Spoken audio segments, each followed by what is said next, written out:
Pada pertemuan kali ini kita akan membahas lebih lanjut dan lebih dalam tentang akad-akad syariah dalam fatwa DSN MUI. Kenapa? Karena ini inti dari mata kuliah operasional ini, mata kuliah operasional ini lembaga keuangan syariah, ya. Ini salah satunya adalah adanya di akad, ya. Oke, ini tidak jelas.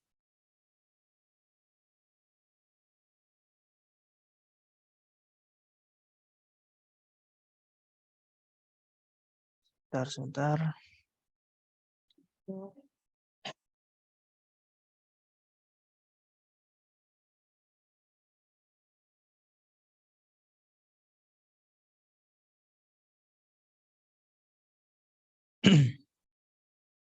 Baik ya, jadi operasional LKS Lembaga Keuangan Syariah ini intinya adalah di akad, ya. Setidaknya kalian harus mengerti betul tentang akad dalam lembaga keuangan syariah. Kenapa ini penting? Karena di posisi manapun Anda nanti, kalau misalkan Anda bekerja di lembaga keuangan syariah, itu akan ditanya dan akan relate dengan akad-akad syariah ini. Ya, so kita akan recap dulu. Kita akan recap dimulai dari yang paling kemarin kita sudah membahas tentang akad-akad syariah, ya. Siapa aja yang masih ingat? Yuk, kita sudah membahas akad apa aja, teman-teman? Satu. Istisna. Oke, sebelum istisna. Istisna mungkin nomor 2 dan nomor 3. Apa nomor 1? Yang paling umum dipakai adalah mu, ra, ba, murabahah, ya. Yang paling sering dipakai di Indonesia, ya, khususnya itu adalah akad murabahah, ya. Kalau di Malaysia mungkin namanya beda lagi, ya. Yang kedua adalah akad apa? Tadi disebutkan Ijarah, Pak. ijaroh, ya. Ijaroh kita juga sudah bahas, ya, ijaroh. Terus akad apa lagi? Musarokah. Oke, sebelum ke akad kerjasama, ya. Ini akad jual beli dulu nih, saya pagerin dulu. Istisna, Pak. Oke, istisna, ya. Istisna, ya. 4 akad apa nih? Istisna sebelum istisna apa? Salam, ya. Oke. Dah, ini adalah akad jual beli, ya. Di sini akad jual beli, ya. Ya, setidaknya kalian tahu 4 ini, ya. Lalu ada akad kerjasama. Apa aja akad kerjasama itu? Ada 2. Satu adalah mudorobah dulu, ya. Mudorobah, ya. 2 akad musyarokah, ya. Ini adalah akad kerjasama. Nah, berikutnya ada lagi nih akad yang lain yang namanya akad tabaru. Kemarin kita udah singgung sedikit, ya, di asuransi, ya. Akad tabaru itu apa aja? Ada yang tahu? Kort, ya. Kort, ya. Kort ini bagian dari akad tabaru. Terus ada lagi yang namanya hibah, ya. Hibah. Terus, ya, termasuk ini di dalamnya adalah zakat, infak, sedekah, dan wakaf, ya. Ziswaf. Ya, itu baru. Baik. Nah, ke semua akad ini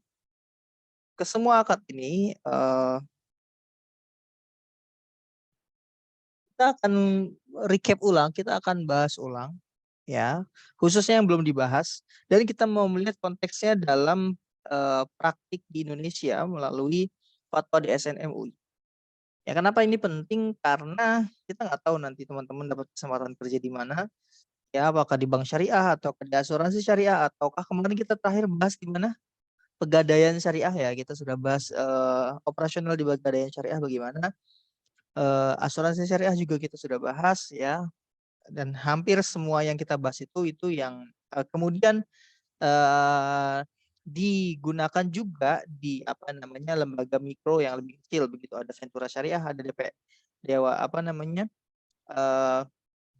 dana pensiun, sorry. Baik, oke. Nah sekarang kita masuk spesifik ya. Kemarin kita sudah membahas murabahah, di mana murabahah adalah akad jual beli antara penjual dan pembeli ya dengan ketentuan masing-masing apa namanya tahu harga dan marginnya dan keuntungannya yang diambil. Misalkan kemarin ini contohnya adalah bank menjual rumah kepada nasabahnya ya dari modal 200 juta kemudian dijual sebesar 300 juta. Berarti di sini bank mengambil keuntungan 100 juta. Nah, bank dan konsumen atau nasabahnya tahu apa namanya berapa keuntungan yang diambil oleh bank gitu ya. Nah, di sini ada apa namanya bukan perkembangan. Ini praktiknya ternyata dalam melaksanakan akad murabahah dia tidak sendiri ya. Di sini biasanya ada akad yang mengikuti. Oke. Ada di sini yang namanya akad murabahah plus wakalah. Oke, atau terbalik wakalah dulu ya. Wakalah dulu baru murabahah. Oke, ini saya hapus. Hapusnya nih. Wakalah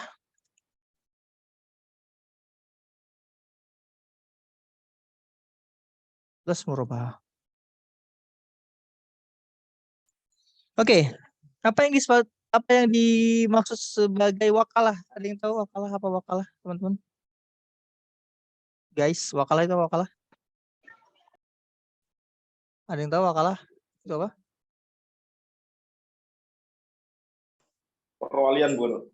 Nah, oke. Perwalian atau wakil ya. Bahasa Indonesia wakalah itu wakil. Ya, jadi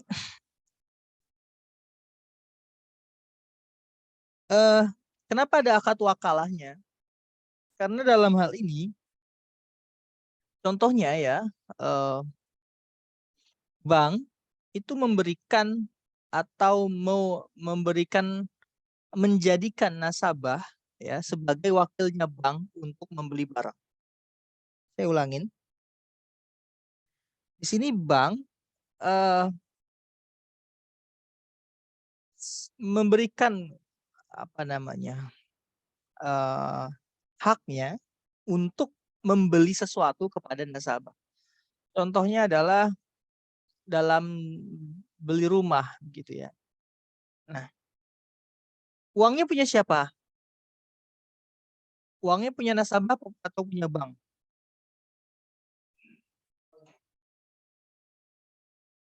Halo? Dalam jual beli rumah. Punya bank, Pak. Punya bank ya. Kenapa? Karena nasabah di sini yang butuh uang gitu ya. Nah, di sini bank ya, bank meminta kepada nasabah untuk mencari dan membeli rumah. Ya. Nah, bank mewakilkan kepada nasabah untuk mencari dan membeli rumah. Nanti ketika akad ya, akad dilaksanakan antara contoh misalkan developer. Ini adalah antara developer dengan nasabah begitu ya.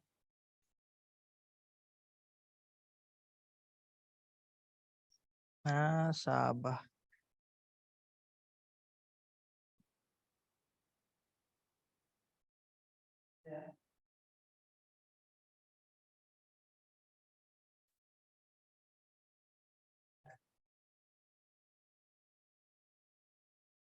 Kenapa bukan antara developer dengan bank? Kenapa melaluinya nasabah? Karena tadi bank sudah memberikan kuasanya kepada nasabah untuk memilih rumah yang dia suka. Itu namanya wakil atau wakalah. Ngerti ya teman-teman ya? Jadi wakalah di sini adalah bank memberikan wewenang kepada nasabah untuk membeli barang yang disukai oleh nasabahnya. Kenapa? Karena nanti in the end of the day, bank yang punya barang itu siapa? Ketika beli dari developer, yang punya barang itu siapa? Bank atau Berdua, nasabah? tapi lebih banyak bank, Pak. Belum. Kita belum masuk ke musyarakah mutanakisah. Ini masih murabahah. Ketika beli rumah, yang pertama memiliki rumah itu siapa? Bank ya. Bank. Yang punya rumah itu bank. Meskipun nasabah yang membeli. Tetapi di sini nasabah hanyalah wakil dari bank yang membelikan. Contoh beginilah. Saya misalkan punya duit nih. Minta tolong sama kamu, Mas, tolong beliin es dong di depan. Ya. Lalu kamu beliin es. Dan esnya itu kamu bawa ke saya. Ya. Es itu punya kamu atau punya saya? Punya saya ya kan? Karena saya hanya meminta Anda untuk membelikan. Tetapi sebenarnya es itu adalah punya saya. Itulah akad wakalah. Ya, jadi hanya menjadi perantara memberikan hak untuk membelikan, tetapi sesungguhnya properti itu punya bank. Barulah nanti ketika bank sudah membeli rumah tersebut, sudah memiliki rumah tersebut, dia akan menjualnya kepada halo, kepada siapa dijualnya? Nasabah. Kepada nasabah. Ya, begitu ya. Jadi ini adalah akad wakalah. Ya, didahului oleh wakalah ketika konsumen atau nasabah membelikan rumah atas nama bank. Oke? Nah, good.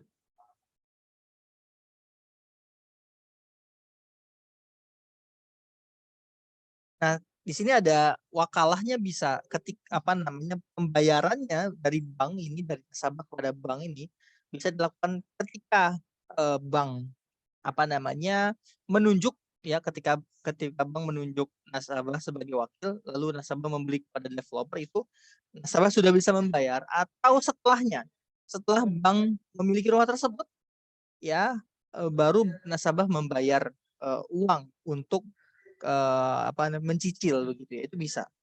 Nah, jadi di sini yang pertama yang kita bahas adalah ada akad yang namanya akad wakalah ya, yang mengiringi akad murabahah. Clear ya? Oke. Ini yang pertama.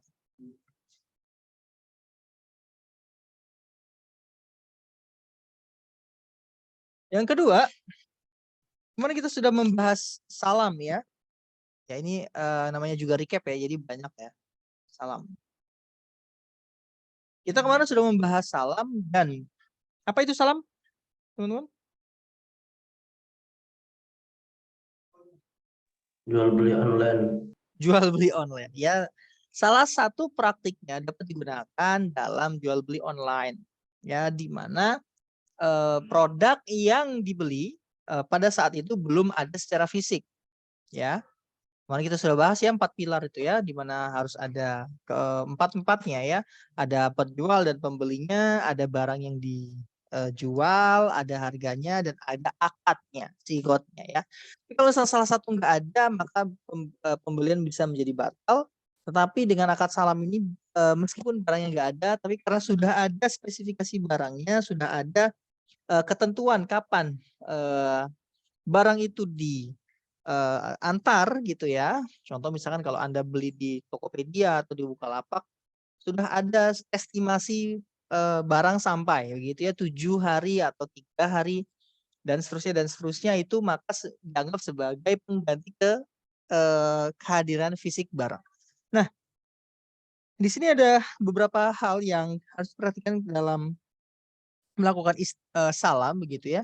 Yang pertama adalah harus jelas ciri-ciri dan dapat diakui sebagai piutang.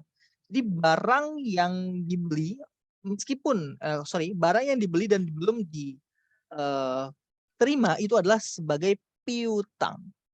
Paham piutang, teman-teman? Kan saya sebagai perusahaan sudah menerima uang, ya kan?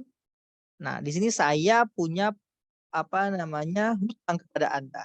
Anda dari sisi konsumen atau dari sisi nasabah punya piutang karena Anda sudah membayar. Piutangnya berupa barang, gitu ya.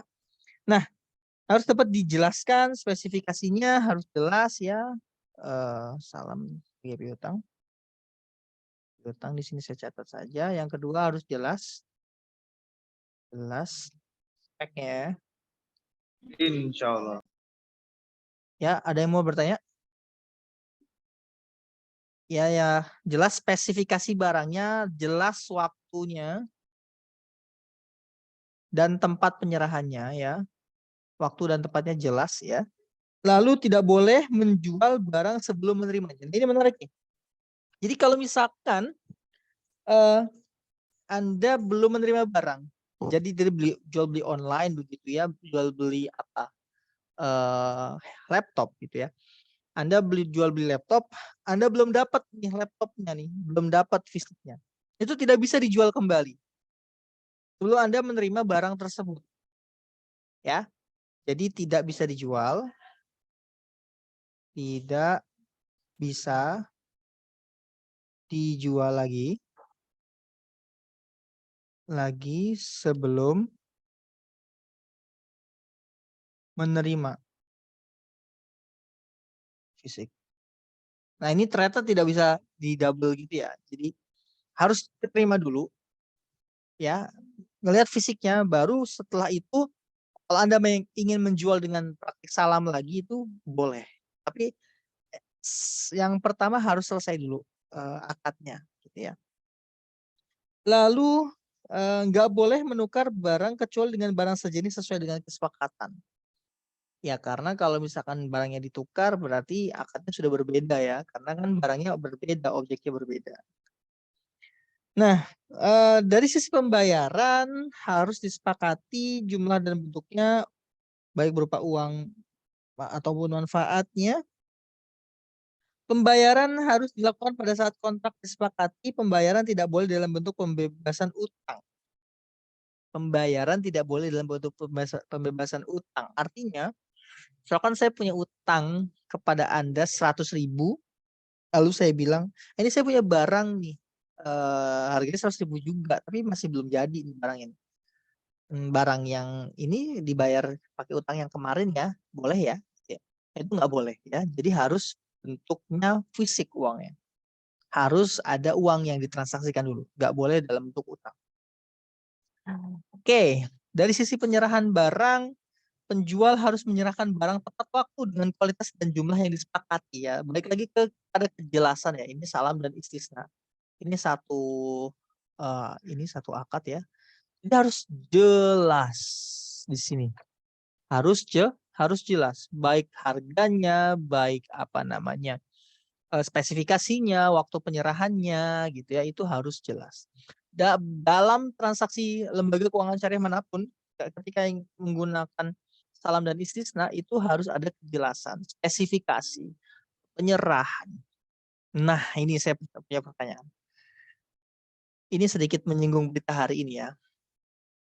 Bagaimana pendapat Anda tentang kasus yang baru-baru ini terjadi, kasus Meikarta? Ya, Meikarta ada tuh konsumennya, mereka berdemo ya di depan gedung DPR, mereka merasa belum mendapatkan haknya. Ya karena rumah atau apartemen yang dijanjikan tahun 2019 gitu ya itu molor katanya, sesuai dengan tentuan pengadilan mundur sampai 2027. Jadi kan dari 2019 ke 2027 itu ada sekitar berapa tahun. Nah itu pembelinya marah, mereka nggak mau untuk menunggu dan ingin dikembalikan uangnya. Itu bagaimana menurut kalian dalam perspektif ekonomi syariah? Apakah hal tersebut itu diperbolehkan atau seperti apa? Oke, nah silakan nanti di akhir ya kalian bisa diskusi. Yang berikutnya, jika penjual menyerahkan barang dengan kualitas yang lebih tinggi, penjual tidak boleh meminta tambahan harga.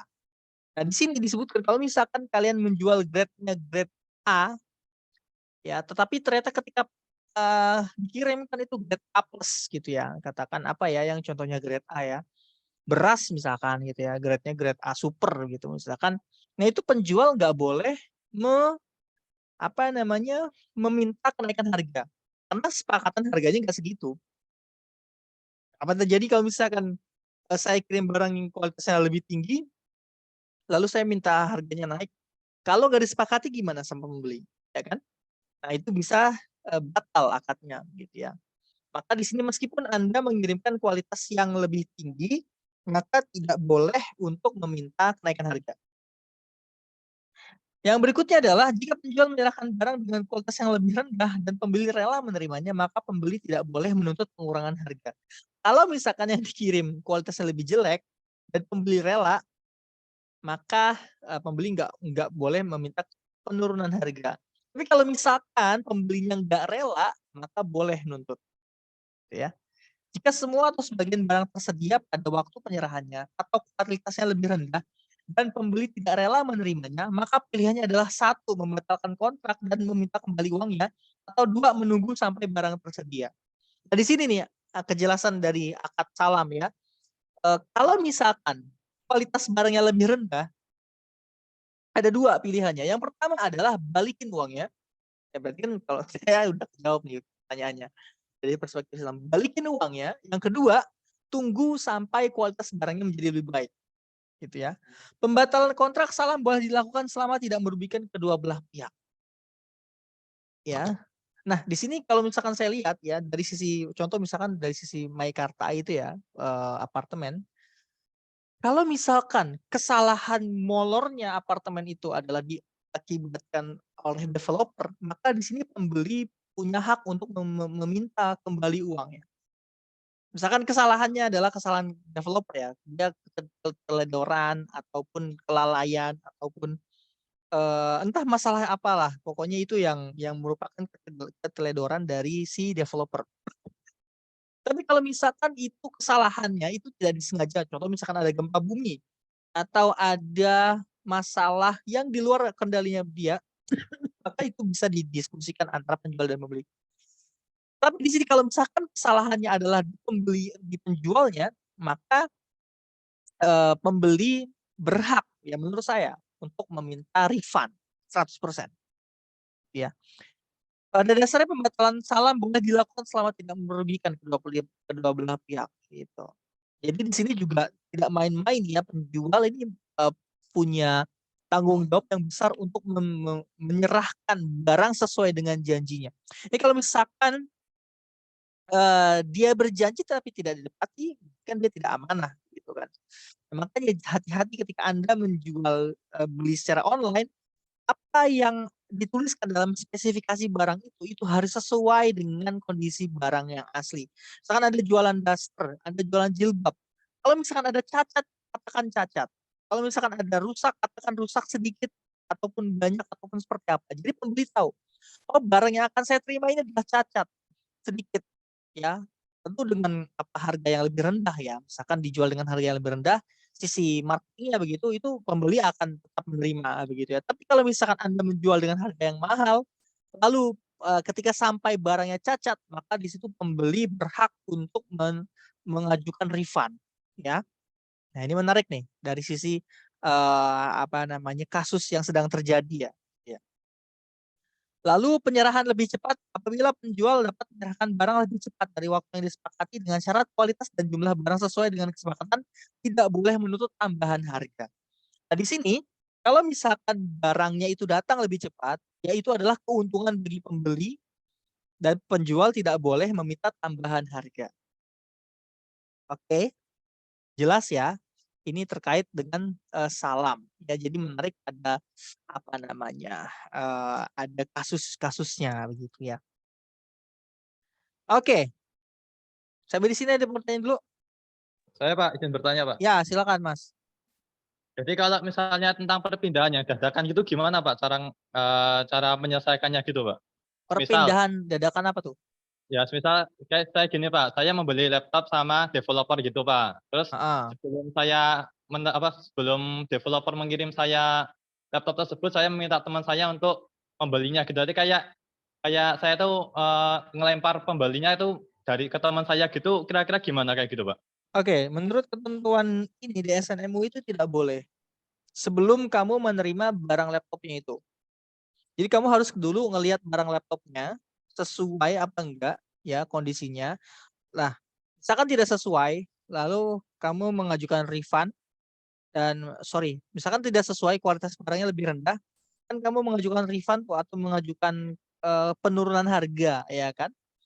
Nah, maka itu diselesaikan dulu akadnya. Diselesaikan dulu. Nah, kalau udah selesai baru kamu bisa menjual kepada teman kamu. Kenapa? Karena kalau misalkan nggak diselesaikan, khawatir nanti barang yang datang itu adalah barang yang rusak dan ketika kamu jual ke teman kamu bilang barang ini barang yang bagus. Kamu nggak bisa bilang oh itu dari pabriknya jelek, nggak bisa karena ini barangnya udah punya punya kita, punya kamu gitu ya. Kecuali yang terjadi adalah kamu hanya sebagai apa namanya tuh dropshipper ya. Tapi kamu harus menjelaskan juga saya adalah dropshipper, saya bukan pembeli ya, saya adalah wakil dari agent. Kalau dropshipper itu sifatnya adalah wakil ya, wakalah tadi. Saya menjualkan barang dari pabrik ya, segala sesuatu cacat apapun itu dikembalikan kepada pabrik. Gitu, Mas. Jadi di sini harus clear dulu. Ya, barangnya harus diterima dulu. Good question. Ya, terima kasih, Pak. Ya, ada yang lain? Oke ya. Tanya Pak. Ya, Tanya, silakan, Pak. silakan. Kalau sistem pre-order itu gimana Pak? Ya ini Misal nggak jadi beli terus Masnya oke. uangnya itu wajib kembalikan atau enggak gitu? Atau sebagai kompensasi dia nggak jadi beli gitu Pak? Gini, biasanya kalau di dalam sistem pre-order kan ada ketentuan, ya kan? Ketentuan seperti ini, misalkan kesepakatannya kalau pre-ordernya dibatalkan sebelum barang itu dibuat, berarti itu kan nggak ada masalah, gitu ya. Kesepakatan antara penjual dan pembeli kalau pre-order barangnya belum dibuat lalu dibatalkan, maka penjual dan pembeli setuju di sini untuk membatalkan. Tetapi kalau misalkan pre-order barangnya itu sudah dibuat, barangnya sudah dibuat. Lalu salah satu pihak pembeli contohnya ingin membatalkan. Nah, maka di sini kita lihat apakah ini akan menimbulkan kerugian bagi si penjual. Jelas kalau misalkan penjualnya amanah, ya dia melaksanakan tugasnya sesuai dengan ketentuan, sesuai dengan kesepakatan, maka di situ adalah kerugian bagi penjual. Maka ini tidak boleh dibatalkan. Ya, tapi seperti tadi yang saya ceritakan kasusnya adalah kalau misalkan ada kelalaian dari penjual. Contoh, karena dijanjikannya di barang diantarkan selama 3 hari atau 3 bulan, let's say 3 bulan ya. Tapi kok ternyata barang itu belum dikirim, udah bulan ke-6. Ada masalah apa nih? Dilihat dulu. Oh, ternyata masalahnya adalah di penjual. Ya, penjualnya malas-malasan, tidak bisa mengatur waktu, ya, dia ternyata tidak amanah dan seterusnya, maka di situ pembeli boleh membatalkan dan mengganti uang. Ya, minta ganti uang atau refund. Gitu, Mas. Oke, jadi pre-order itu menurut saya lagi-lagi dilihat apakah akan menimbulkan kerugian bagi salah satu pihak atau tidak gitu ya. Makanya ketika kita sudah bersepakat maka kita harus strict dengan kesepakatan itu. Ya, strict dengan kesepakatan baik dari sisi penjual maupun dari sisi pembeli. Pembeli tidak boleh asal membatalkan pre-order. Ya, penjual juga harus disiplin terhadap kesepakatan. Kalau 3 bulan ya 3 bulan. Kalau kualitas grade-nya A ya grade A, jangan diturunin. Ya, gitu. Oke? Karena kalau misalkan diturunin nanti bisa batal akad. Oke, lanjut dulu ya. Ada lagi? Kita lanjut ke istisna. Ini mirip-mirip lah. Istisna sama salam ini mirip-mirip. Istisna ya. Istisna adalah sama jual beli dalam bentuk pemesanan ya, dengan pembuatan barang tertentu dengan kriteria tertentu dan persyaratan tertentu yang disepakati antara pemesan dan penjualnya. Nah, di sini ada yang namanya istisna paralel ya. Istisna lebih yang menarik istisna paralel. Apa istisna paralel? Istisna paralel itu adalah contoh begini. Ini customer A ya mesen rumah ke bank. Ya. Lalu bank kan nggak bisa buat rumah ya kan karena dia fokusnya bukan buat rumah. Lalu bank menunjuk atau melakukan istisna kedua kepada developer.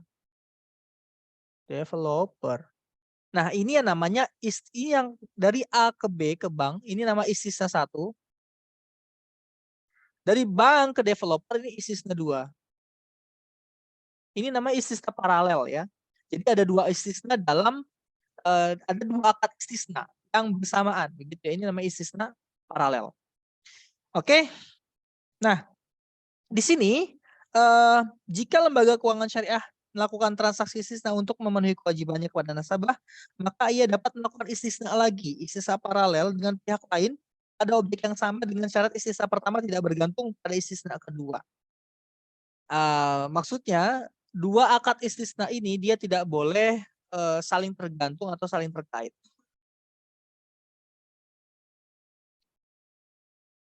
Lembaga keuangan syariah selaku mustasni tidak diperkenankan untuk memungut margin during construction dari nasabah karena hal ini tidak sesuai dengan prinsip syariah. Di sini tidak boleh memungut margin selama periode pembangunan. Oke. Lanjut dulu. Objeknya harus jelas, ya, dapat diakui dan sebagai hutang atau piutang. Harus dapat dijelaskan spesifikasinya, penyerahan dilakukan kemudian, waktu dan tempat penyerahan harus ditetapkan. Pembeli tidak boleh menjual barang sebelum menerimanya. Lagi-lagi pembeli tidak boleh menjual barang sebelum menerimanya. Jika sebagian atau semua barang tidak tersedia tepat waktu, maka atau kualitasnya lebih rendah, maka dan pembeli tidak rela, maka punya 2 pilihan, membatalkan kontrak dan meminta uang kembali atau menunggu sampai barang tersedia. Kontrak istisna biasanya dipraktikkan pada perbankan dalam proyek konstruksi di mana nasabah memerlukan biaya untuk membangun suatu konstruksi atau barang industri lainnya. Nah, ini spesifik ya. Kalau misalkan salam kemarin kita sudah bahas ya, untuk barang-barang yang agricultural atau untuk barang-barang pertanian. Tapi kalau misalkan istisna dia lebih kepada barang-barang yang konstruksi ya, barang-barang industri seperti itu. Nah, di sini apa namanya? Mekanismenya kemarin sudah kita ini ya jelaskan sedikit ya. Pertama, nasabah datang kepada bank syariah ya untuk melakukan negosiasi ya. Lalu kemudian nasabah melakukan akad dengan bank, akad istisna. Nah, kemudian berikutnya bank ini ya 1, ini 2 ya. Lalu kemudian bank pergi ke developer untuk melakukan negosiasi istisna juga. Lalu kemudian dari developer memberikan rumahnya kepada bank. Lalu bank syariah membayar secara termin kepada developer. 6, 7.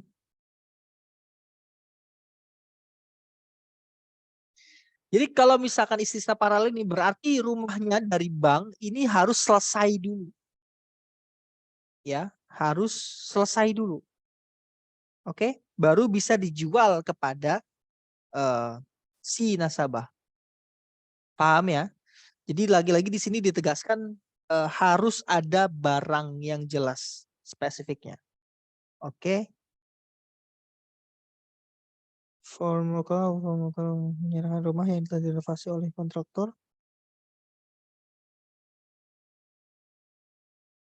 Oke, anyway. Oke ya, clear ya, ini tentang istisna, ini mirip-mirip sama salam.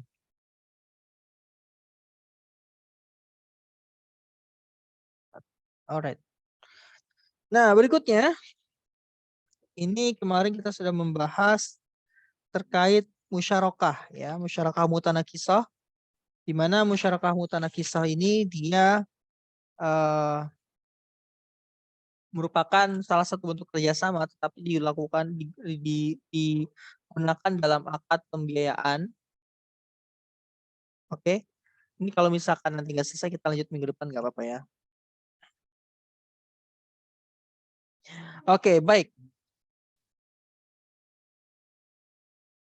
Musyarakah. Ya, ini recap aja. Musyarakah adalah perjanjian kerjasama antara dua belah pihak, ya, atau lebih ya, jadi boleh banyak ya, nggak cuma antara nasabah dengan bank doang. Misalkan antara ada satu nasabah yang ingin membuat pabrik ya, dia menyerahkan uangnya 100 juta, lalu dia mendatangi konsorsium bank, artinya dia meminta bank A, bank B ya, ini nasabah A misalkan, ya, dia datang kepada bank A, bank B, bank C ya, bank. Mereka semuanya join ya, join financing, namanya join financing. Ya, mereka join, yang ini 100 juta, ini katakan 20%, ini 20%, ini 20%, ini 40%. Ya, 40%. Nah, ini mereka melakukan yang namanya musyarakah ya, atau joint financing bareng-bareng gitu. Jadi nggak harus 2 orang. Dengan ketentuan di mana masing-masing pihak memberikan kontribusi dana ya, di mana keuntungan profit ya, profit dan loss akan dibagi sesuai modal ya. Jadi kalau misalkan ada keuntungan, si A dapat 20%, si bank B dapat 20%, bank C dapat 20%, bank B dapat 40%. Sorry, bank A, B, A 20%, B 20%, C 40%. Itu kalau keuntungan. Kalau misalkan kerugian, ya tinggal dibagi aja sesuai dengan porsinya. Yang ini 20, yang ini 20, yang ini 20, yang ini 40. Gitu ya. Jadi keuntungan dan kerugian dibagi sesuai dengan porsi modal. Tapi sorry, untuk masalah keuntungan ini bukan dibagi sesuai dengan porsi modal, tetapi sesuai kesepakatan. Sorry, saya baru ingat. Kesepakatan. Kalau kesepakatannya dibagi sesuai modal, ya sesuai modal. Tapi kalau misalkan kesepakatannya dibagi berdasarkan kesepakatannya adalah oke, yang nggak kerja dapatnya lebih sedikit. Ya, itu juga boleh. Ya, jadi nggak harus sesuai dengan porsi modal. Oke. Nah, di sini akadnya harus harus tertulis ya, nggak boleh nggak tertulis, harus tertulis. Akad tertulis. Kenapa? Karena untuk menghindari perselisihan di kemudian hari. Lalu para pihaknya harus kompeten, harus cakap ya, tidak boleh orang yang tidak cakap. Ini harus cakap, ini harus cakap, ini harus cakap. Lalu harus menyediakan dana ya, tadi ya, ini 20%, ini 40%, ini 20%, ini 20% gitu ya. Lalu harus memiliki hak untuk mengatur asetnya ya, masing-masing punya hak untuk mengatur, dan tidak boleh untuk mencairkan atau menginvestasikan dana untuk kepentingannya sendiri. Jadi dari joinan ini misalkan terkumpul 100 juta, itu nggak boleh misalkan pihak A saja itu menggunakan uangnya untuk kepentingan pribadi tanpa diketahui oleh pihak-pihak yang lainnya. Ini menyalahi hukum ya. Jadi harus diketahui. Misalkan si A ingin, oke 100 jutanya kita belikan saham ya. Itu harus diketahui oleh yang lainnya. Jadi tidak boleh ngumpet-ngumpet gitu ya, sendirian pakai untuk kepentingan pribadi, itu nggak boleh. Baik, lalu terkait modal, modalnya harus uang tunai atau emas atau perak atau nilainya yang lain yang setara dengan itu. Ya, harus boleh juga aset-aset perdagangan seperti properti ya, lalu modal dan yang lainnya. Para pihak tidak boleh meminjamkan, menyumbangkan atau menghadiahkan modal musyarakah kepada pihak lain kecuali atas dasar kesepakatan. Jadi kalau misalkan pihak A ini ingin memberikan haknya ini kepada anaknya atau kepada cucunya gitu ya, ini harus diketahui atau disepakati bersama. Nggak boleh pindah secara langsung gitu ya. Pemodal tidak boleh meminta jaminan, namun untuk menghindari terjadinya penyimpangan, LKS dapat meminta jaminan. Ya, ini untuk risiko ya, risk management sebenarnya tidak boleh meminta jaminan. Kenapa? Karena ini musyarakah. Dia bisa untung, dia bisa buntung begitu ya. Tapi ini untuk untuk mencegah terjadi penyimpangan, di sini praktiknya LKS atau lembaga keuangan syariah ini dapat meminta jaminan. Ya. Partisipasi para mitra dalam pekerjaan merupakan dasar pelaksanaan musyarakah, akan tetapi kesamaan porsi kerja bukanlah merupakan syarat. Jadi setiap orang di sini harus punya partisipasinya dalam kerjaan. Tapi porsinya itu bukan merupakan syarat. Misalkan yang ini modalnya store-nya paling banyak nih si C 40%, tapi dia saya nggak usah ikut dalam manajemen ya, saya mantau dari jauh aja ya. Tuh. Saya bantunya di modal aja. Ya, atau saya bantu modalnya saya bantu kerjanya sedikit ya, saya bantu apa ya, misalkan ngurusin apa gitu ya. Itu harus seperti itu ya, harus ada partisipasi. Setiap mitra melaksanakan kerja dalam musyarakah atas nama pribadi dan wakil dari mitra. Ya. Keuntungan